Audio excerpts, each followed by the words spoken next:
வணக்கம் நண்பர்களே. இந்த காலை நேரம் இவ்வளவு மோசமான ஒரு செய்தியோடு விடியும் அப்படின்னு எதிர்பார்க்கல. சற்றும் எதிர்பாராத ஒரு பேரதிர்ச்சி அப்படின்னு தான் சொன்னோம். இயக்குனர், நடிகர், எழுத்தாளர் திரு கே பாக்யராஜ் அவர்கள் இன்று மரணத்தை தழுவியிருக்கிறார். மாரடைப்பு காரணமாக தனது 73வது வயதில் பாக்யராஜ் மரணத்தை தழுவினார் அப்படிங்கிற செய்தியை திரும்ப திரும்ப நம்ப முடியாமல் வெவ்வேறு சேனல்களில் பார்த்துக்கிட்டு இருக்கேன். காரணம், இப்போதான் இயக்குனர் இமயம், பாக்யராஜனுடைய குரு பாரதி ராஜா அவர்கள் மரணத்தை தழுவினார். அந்த அதிர்ச்சியே இன்னும் திரையுலகில் அதுவே இன்னும் நீங்கலை. இன்றும் கூட பலரும் பாரதி ராஜனுடைய பங்களிப்பு, பாரதி ராஜாவோட பழகிய அந்த நாட்கள், இதை பற்றி தொடர்ச்சியாக பேசுகிறத என்னால் பார்க்க முடியுது. அப்படிப்பட்ட சூழலில் சற்றும் எதிர்பாராமல் இவருக்கு இப்படி ஒரு முடிவு வருமா அப்படியெல்லாம் யோசிக்க வைக்கிற அளவுக்கு ஒரு ஆளுமையாக எல்லோரு மனிதனும் வேர்விட்டு இருந்த திரு பாக்யராஜ் அவர்கள் மரண வயது விட்டார் அப்படின்னு அந்த செய்தியை உண்மையிலேயே நம்ப முடியல, ஏற்றுக்க முடியல. முதல்ல அதுதான் உண்மை. அதை ஏற்க முடியாமல் நெஞ்சம் உண்மையிலேயே தழுதெடுக்குது. எப்படி அவருடைய அந்த இழப்பை எப்படி எந்த வார்த்தையில சொல்றது அப்படின்னு புரியல. உண்மையாவே என்ன பேசுறது அப்படின்னு புரியல. பல பேருக்கும் அப்படி ஒரு அதிர்ச்சியை தந்திருக்கிறது திரு பாக்யராஜ் அவர்களுடைய அந்த இழப்பு. தமிழ் சினிமாவை பொறுத்த வரைக்கும் பாக்யராஜ் இல்லாத ஒரு தமிழ் சினிமாங்கிறத கடந்த 50 ஆண்டுகளில் கற்பனை பண்ணவே முடியல. ஏன்னா ஒரு இயக்குனராக, எழுத்தாளராக அல்லது படத்தினுடைய நாயகனாக, ஏதோ ஒரு துணை பாத்திரமாக, ஏதோ ஒரு வகையில் படங்களில் பாக்யராஜ் தொடர்ச்சியாக தனது பங்களிப்பை அவர் காட்டிக்கிட்டே இருந்தார். அவர் எந்த ஒரு பாத்திரமாக இருந்தாலும் அல்லது அவருடைய பங்களிப்பு என்னவாக இருந்தாலும் அது முத்திரை பதிக்கிற அளவுக்கு பாக்யராஜனுடைய அந்த தனித்துவங்கிறது அப்படி இருக்கும். இங்கே திரையுலகில் எந்த ஒரு நிகழ்ச்சி அல்லது எந்த ஒரு விழா, ஒரு நல்லது கெட்டது எதுவாக இருந்தாலும் முதலில் போய் நிற்கிற ஒரு மனிதராகத்தான் பாக்யராஜ் இருந்தார். அவரால் முடிந்த வரைக்கும் அந்த நிகழ்ச்சிகளை தவிர்க்காமல் பார்த்துக்கிட்டார். ஒரு புத்தக வெளியீட்டு விழா, சார் நீங்கள் வந்தால் கொஞ்சம் நல்லா இருக்கும் அப்படின்னு சொன்னால் அவரால் இயன்றால் நிச்சயமாக வரேன்னு சொல்லிட்டு வருவார். அந்த மாதிரியான ஒரு மனிதர். திரையுலக அனைத்து விஷயங்கள்லுமே தன்னுடைய அந்த பங்களிப்பு இருக்கிற மாதிரி பார்த்துக்கிட்ட ஒருத்தர். திடீர்னு மாரடைப்பால் மரணம் அடைஞ்சிட்டாரு. அதுவும் பாரதி ராஜா மறைந்த 17 நாட்களில் இவரும் அவரை அடியொற்றி காலமாகிறார் அப்படின்னா அதை எப்படி ஏற்றுக்கிறது அப்படின்னு தெரியல. பாக்யராஜோட பங்களிப்பை பற்றியெல்லாம் பேசணுன்னா அதெல்லாம் ஒரு நாள் முழுக்க பேச வேண்டிய ஒரு விஷயம். அவர் 1979 தன்னுடைய இயக்குனராக தன்னுடைய பயணத்தை தொடங்கினார். ஆனால் அதுக்கு முன்பே 16 வயது நிலை படத்தை முதலாக பாரதி ராஜா இயக்குனர் அதில் அறிமுகமாகிறாரு. அந்த படத்திலேயே அவருக்கு உதவியாளராக கூட சேர்றவர் பாக்யராஜ். அந்த படத்திலிருந்து இப்போ வரைக்கும், அதாவது பாரதி ராஜா மரணத்தை தழுவுகிற வரைக்கும் அவரது பிரதான சீடராகவே இருந்தார். அவர் மிகப்பெரிய இயக்குனர், இந்தியாவே பெரிதும் எதிர்பார்க்கிற ஒரு இயக்குனராக மாறின பிறகு கூட பாரதி ராஜாவுக்கு ஒரு உதவியாளராக போய் வேலை பார்க்கறது பெருமையாக கருதிய ஒரு மனிதர். அந்த மாதிரியான குணமெல்லாம் திரைத்துறையில் ரொம்ப ரொம்ப அரிது. பாரதி ராஜா அவரை அறிமுகப்படுத்திய ஒரு குரு, ஒரு இயக்குனராக அவருக்கு பயிற்சி தந்தவர், ஒரு கதாநாயகனாக அவர் அறிமுகப்படுத்தியவர். அப்படி எல்லாமே பாரதி ராஜா தான். அவருக்கு உண்மையிலே பாரதி ராஜாவை அந்த அளவு ஏன் கொண்டாடினார்னா, வாழ்க்கையில் அவருக்கு எல்லாமாவும் பாரதி ராஜா இருந்திருக்கார். அதனால பாரதி ராஜாவுக்கு எப்போதெல்லாம் இவருடைய உதவி தேவைப்பட்டதோ அப்போதெல்லாம் வயது அல்லது அவர் இருக்கிற இடம் இதையெல்லாம் அவர் பார்த்ததே இல்லை. போய் பாரதி ராஜா கிட்ட ரொம்ப பணிவா நின்று அவருக்கு தேவையான அந்த உதவிகளை செஞ்சு கொடுத்துருக்காரு. கடைசி வரைக்கும் பாரதி ராஜாவை அவர் பெயர் சொல்லி பார்த்ததே இல்லை. நான் பல பேட்டிகள் அவரை நான் எடுத்திருக்கேன், பல முறை அவரை சந்திச்சிருக்கேன், பல நிகழ்வுகளில் அவரோட மேடையை பகிர்ந்திருக்கேன். ஆனால் எந்த இடத்துலையுமே பாரதி ராஜா அப்படின்ற பேரை அவர் வெளிப்படையாக வெளியில் 4 பேர் பார்க்க அவர் சொன்னதே இல்லை. எங்கள் இயக்குனர், எங்கள் டைரக்டர் அப்படின்னு தான் சொல்லுவார், எங்கள் டைரக்டர்னு தான் சொல்லுவார். அந்தளவு ஒரு மட்டற்ற மரியாதையை தனது குருநாதர் மீது வைத்திருந்த ஒரு குரு விசுவாசம்னா என்னங்கிறதையே ஒரு எடுத்துக்காட்டாக திகழ்ந்தவர் பாக்யராஜ் அவர்கள். அதே போல பாக்யராஜ் உருவாக்கிய, அதாவது பாரதி ராஜா, இந்த சினிமா, தமிழ் சினிமா பாரதி ராஜா போட்ட ராஜபாட்டையில தான் கம்பீரமா நடந்தது அப்படின்னு இப்ப வரைக்கும் சொல்றாங்கல்ல. அந்த ராஜபாட்டையை தொடர்ந்தவர் யாருன்னா பாக்யராஜ் அவர்கள். தமிழ் சினிமா முழுக்க பாரதி ராஜாவோட சீடர்கள் தான். மணிவண்ணன், பாக்யராஜ், ரங்கராஜ், மனோபாலா, எவ்வளவு பேர் எல்லாருமே பாரதி ராஜாவின் சீடர்கள். அப்படி பார்த்தீங்கன்னா அடுத்து பாரதி ராஜாவின் சீடர்கள், மணிவண்ணன் சீடர்கள் தான் அப்புறம் அந்த தமிழ் சினிமாவை முழுக்க ஆண்டவர்கள் அவங்க தான். பாரதி ராஜா பாக்யராஜோடைய சிஷியர்கள் பார்த்தீங்கன்னா நீங்க பார்த்திபன், பாண்டியராஜா, நிறைய பேர் எல்லாருமே இவரிடமிருந்து வந்தவர்கள், அல்லது இவரை மானசீகமாக குருவாக நினைத்து தங்களது திரை பயணத்தை தொடர்ந்தவர்கள், அப்படித்தான் பார்க்கலாம். ஸோ அந்த வகையில் தமிழ் சினிமாவை உயிர்ப்போடு வைத்து கொண்ட அந்த ஒரு இயக்குனர் பரம்பரைன்னா அது பாரதி ராஜா, பாக்யராஜ், அவரை தொடர்ந்த அவரது சிஷியர்கள் பார்த்திபன், பாண்டியராஜா, இப்படி நிறைய. இப்படி ஒரு ஏன் இவங்களை தமிழ் சினிமாவால் இவரது இழப்பை தாங்க முடியல அப்படின்னா, இந்த தமிழ் சினிமா தலை தோங்க முக்கிய காரணமாக அமைஞ்சவங்க இவர்கள் தான். அப்படிப்பட்ட ஒரு மிகப்பெரிய ஆளுமை இன்னைக்கு நம்ம சினிமாவை விட்டு மறைந்திருக்கிறது அப்படிங்கிறது நம்ப முடியல. அவரது மரணத்துக்கு காரணமாக உடல்நிலையை காரணமாக சொல்கிறாங்க. பாக்யராஜ் ஏற்கனவே அவர் ஒரு ஹார்ட் பேஷண்ட் தான். அவர் ஏற்கனவே இதய சிகிச்சை அவர் செஞ்சுருந்தார். அதனால் ரொம்ப கடினமான பணிகளை அவர் மேற்கொள்ளலை. அதே போல் அவருக்கு படம் இயக்கணுங்கிறது அவர் தீராத ஆசை எப்பவுமே. நான் பலமுறை அவரை சந்திச்சிருக்கேன். அதுலேயும் ஒரு பெரிய பேட்டி, எனக்கு ஒரு பேட்டி கொடுத்துருந்தாரு. கிட்டத்தட்ட ஒரு A4 ஷீட்டில் 6 பக்கம் வருகிற ஒரு பேட்டி. அதை நான் இப்போது ஆசிரியர் அந்த பத்திரிகையில் வெளியிட்டிருக்கேன். அந்த பேட்டியில் அவரை சொன்ன ஒரு வார்த்தை, அதாவது சுஜாதா பேட்டி எப்படி 6 பக்கம் வெளியிட்டுனா அதே போல தான் இவருடைய பேட்டியா. ஒரு வார்த்தையை கூட கட் பண்ணல. இத்தனைக்கும் நான் ஒரு நோட்ஸ் கூட எடுக்கலை. அவர் என்கிட்ட பேசுகிறத கேட்டுக்கிட்டு அப்படியே போயிட்டு அதை நான் பப்ளிஷ் பண்ணேன்.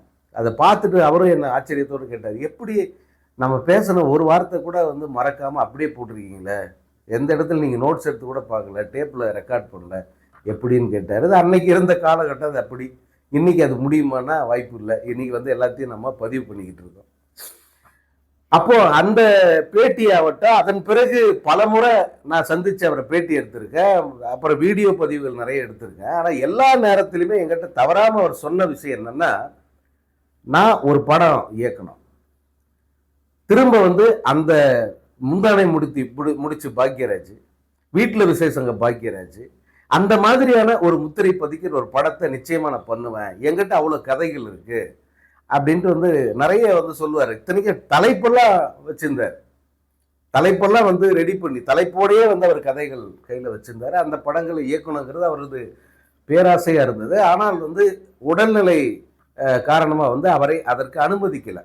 பூர்ணிமாவட்டம் அல்லது அவங்க குடும்பத்தினர் வேண்டாம், அது மிகப்பெரிய ஏதாவது ரிஸ்க் ஆகிடும் அப்படின்னு சொல்லிட்டு அவரை பார்த்துக்கிட்டாங்க. அவரை பொத்தி தான் பார்த்துக்கிட்டாங்க. காரணம் இந்த ஒரு நிலை தான். ஏற்கனவே அவருக்கு இதய பிரச்சனை இருந்ததால் ரொம்ப கடினமான பணிகள் செய்யாமல் அவருக்கு பிடிச்சமான வேலைகள், ஏதாவது ஒரு சின்ன சின்ன பாத்திரங்கள் அப்படி பண்ணிக்கிட்டு அப்படியே அவர் போயிட்டு இருந்தார். அது இன்னைக்கு சிவியராக மாரடைப்பாக அவரது உயிரை பறித்திருக்கிறது. திரையுலகம் உண்மையிலே தத்தளிக்கிற ஒரு சூழல் தான். முக்கியமான ஆளுமைகள் எல்லாம் அடுத்தடுத்து போயிட்டு இருக்கிறத பார்க்கும்போது மனசு பதறுது. எதையும் அடுத்து என்ன ஆகுமோ அப்படின்னு எதையும் நினச்சி பார்க்க கூட தோணலை. அப்படி ஒரு அச்சம் மனசுக்குள்ளே இருக்குது. திரு பாக்யராஜ் அவருடைய சாதனைகளை சொல்லணுன்னா, அவர் முதல் படம் நடிகராக முதல் படம்னா அவர் 16 வயது நிலையில் ஒரு சீன் வந்திருப்பார். அதாவது கிடைக்க போகிறையில் ஒரு சீன் வந்திருப்பார். சிகப்பு ரோஜாக்களில் ஒரு சீன் வந்திருப்பார். அவர் தான் பின்னாடி புதிய வார்ப்புகள் அந்த படத்தில் முழு கதாநாயகனாகவே பாரதி ராஜா அவர் அறிமுகப்படுத்துகிறாரு. இதெல்லாம் அவர் ஆரம்ப காலம். அவர் உதவி இயக்குனராக, படத்தினுடைய எழுத்தாளராக, வசனகர்த்தாவாக, திரைக்கதை ஆசிரியராக வந்த காலகட்டம். ஒரு இயக்குனராக அவர் முழுசாக வெளியில் வர்ற அந்த படம் சூரில்லா சித்திரங்கள் மிகப்பெரிய வெற்றி படம். அந்த வெற்றி, அதாவது அதில் தொடங்கிய வெற்றி, அவர் எந்த இடத்துலையுமே விழவே இல்லை. தொடர்ச்சியாக 10 வெள்ளி விழா படங்களை கொடுக்குறார் மனிதன். கற்பனை பண்ண முடியுமா? இன்னைக்கெல்லாம் யாராவது நினைச்சு பார்க்க முடியுமா? தொடர்ச்சியாக 10 வெள்ளி விழா படங்களை கொடுக்குறார். என்னென்ன படங்கள்? சூரில்லா சித்திரங்கள், மௌன கீதங்கள், ஒரு கை ஓசை, இன்று போய் நாளை வா, அந்த 7 நாட்கள், தூரல் நின்று போச்சு, பொய் சாட்சி, எவ்வளவு படங்கள். எல்லா படமும் வெற்றி தான். முந்தானை முடிச்செல்லாம் வந்து தமிழ் சினிமாவுடைய உச்சம். அதாவது நான் ரஜினி ரெக்கார்ட்ஸ்ன்னு, அதாவது தமிழ் சினிமாவை பொறுத்த வரைக்கும் ரஜினி ரெக்கார்ட்ஸ், ரஜினி இல்லாத ரெக்கார்ட்ஸ், சாதனைகள் அப்படிதான் பார்ப்பாங்க. அதுல நான் ரஜினி ரெக்கார்ட்ஸ்ன்னு பார்த்தீங்கன்னா அதுல நம்பர் 1 வந்து பாக்யராஜ் தான். பாக்யராஜை வந்து தொட முடியாது அப்படின்னு சொல்ற அளவுக்கு தொடர்ச்சியாக வெள்ளி விழா படங்களை கொடுத்த வெள்ளி விழா இயக்குனர் அவர். அதன் பிறகு வந்த படங்கள் கூட பாருங்க, இப்போ பெரிய எதிர்பார்ப்பு எனக்கு, நான் என்னுடைய வயசுக்கு நான் என் நினைவு தெரிந்து தமிழ் சினிமாவில் மிகப்பெரிய எதிர்பார்ப்பு ஏற்படுத்திய படம்னா அது வந்து தாவணி கனவுகள் தான். காரணம், அந்த பக்கம் வந்து டி ராஜேந்தர் இவருக்கு போட்டி அப்படின்னு பத்திரிகைகள் உருவகப்படுத்தியது. அது போட்டின்னு நம்ம சொல்லவே முடியாது. ஏன்னா பாக்யராஜோட ரேஞ்ச் வேற, பாக்யராஜோட படங்கள் வேற, டி ராஜேந்தருடைய படங்கள் அந்த குவாலிட்டி வேற. ஆனா ஒரு ரஜினி கமல் அப்படி சொல்றல, அந்த மாதிரி ஒண்ணு இயக்குநர்கள் மத்தியில் ஏற்படுத்தணும்ட்டு அவங்க உருவாக்குனது அது பாக்யராஜ் ராஜேந்தர் அப்படின்னு ஒரு போட்டியா மாறிச்சு. அந்த கட்டத்துல வந்து டிஆர் வந்து உறவை காத்த கிளின்னு ஒரு படம் பண்ணிக்கிட்டு இருந்தாரு. இவர் பாக்யராஜ் வந்து தாவணி. ஆனா எல்லாருக்குமே எதிர்பார்ப்பு தாவணி கனவுகள் அந்த படத்தை பத்தி தான். படம் வந்து 2 படமும் சைமல்டேனியஸ் ரிலீஸ். உறவை காத்த கிளி அவுட்டு, அது போட்டியிலே இல்லை. சரி, தாவணி கனவுகள் எப்படி இருக்குன்னு பார்த்தா இந்த படத்துக்கு நிறைய பேர் நெகட்டிவ் ரிவ்யூ எழுதிட்டாங்க. ஆனா மக்கள் மத்தியில் இந்த படம் மக்கள் இதை கொண்டாடுறாங்க, தூக்கிட்டு போயிட்டாங்க. நீங்க பாத்தீங்கன்னா அன்றைய காலகட்டத்தில் இந்த படத்துக்கு மிக்சட் ரிவ்யூ தான். ஆனா கமர்ஷியலா அது பெரிய வெற்றி படம். அதே போல அதிக நாட்கள் ஓடிய படம். இன்னைக்கு வரைக்கும் படத்தினுடைய ஒவ்வொரு காட்சியும் யாருமே வந்து மறக்க விடாத ஒரு படமா அது வந்து மனசில் நிற்கும். அப்படி ஒவ்வொரு காட்சியுமே அப்படி பண்ணியிருப்பார் பாக்யராஜ். பாரதி ராஜா இறந்துட்டாரு. ஆனா பாரதி ராஜா அந்த அவருக்கு நினைவஞ்சலிக்கு என்ன காட்சியை போடுறாங்கன்னா, பாரதி ராஜா இயக்குனரா பாக்யராஜா டைரக்ட் பண்ற அந்த தாவணி கனவுகள் காட்சியை தான் போடுறாங்க. இதான் இன்னைக்கு பாக்யராஜ் மரணத்தை தழுவிட்டாரு, அதற்கும் அதே காட்சியை தான் வந்து தொடர்ச்சியா போடுறாங்க.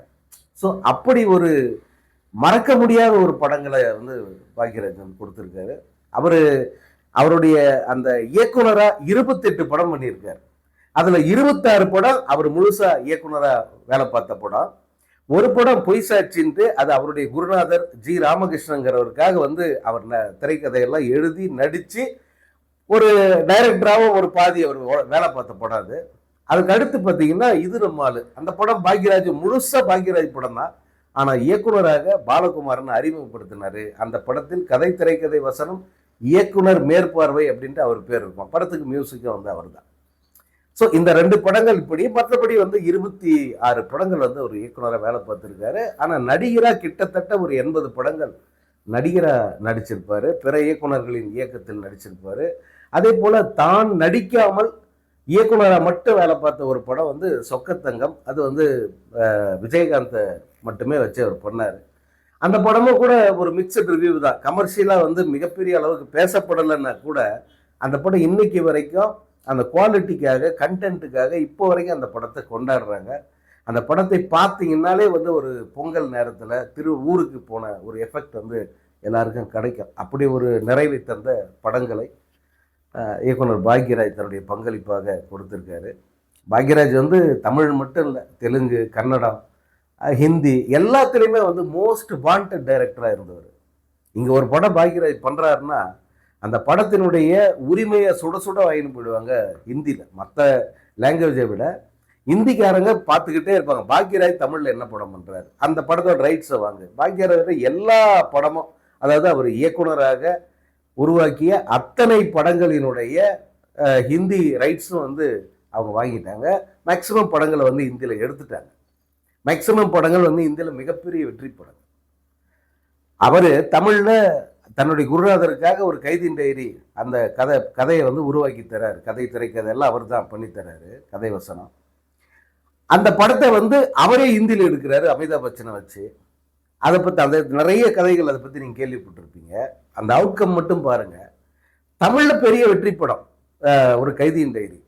ஆனால் ஹிந்தியில் அதை விட டபுள் ட்ரிபிள் சக்ஸஸ் அப்படின்லாம் அப்படி ஒரு வெற்றியை அந்த படம் பதிவு பண்ணுச்சு. அதுதான் பாக்யராஜோட அந்த தன்னம்பிக்கை அப்படிங்கிறது. தமிழ் சினிமாவை பொறுத்த வரைக்கும் அந்த ஈடு செய்ய முடியாத இழப்புகள் அப்படின்னு பார்த்தீங்கன்னா, அது இந்த ஒரு மாதத்தில் 2 இழப்பு வந்துருச்சு. எப்படி இதை தாங்க போகிறாங்கன்னு தெரியல. பாக்யராஜுடைய அந்த நினைவுகளை வந்து இந்த ஒரு வீடியோ பதிவோடு வந்து நிறுத்திட முடியாது. அவ்வளவு பங்களிப்பை அவர் செய்திருக்கிறார். அந்த அளவுக்கு வந்து மிகப்பெரிய நினைவுகளை வந்து அவர் விட்டுட்டு போயிருக்காரு. அதையெல்லாம் வந்து ஒன்று ஒன்றா நம்ம இனி வருகிற நாட்களில் பதிவு பண்ணுவோம். பாக்யராஜனுடைய இழப்பு ஈடு செய்ய முடியாதது. அந்த இழப்பிற்கு நமது இரங்கல்களை தெரிவிச்சுக்கிறோம்.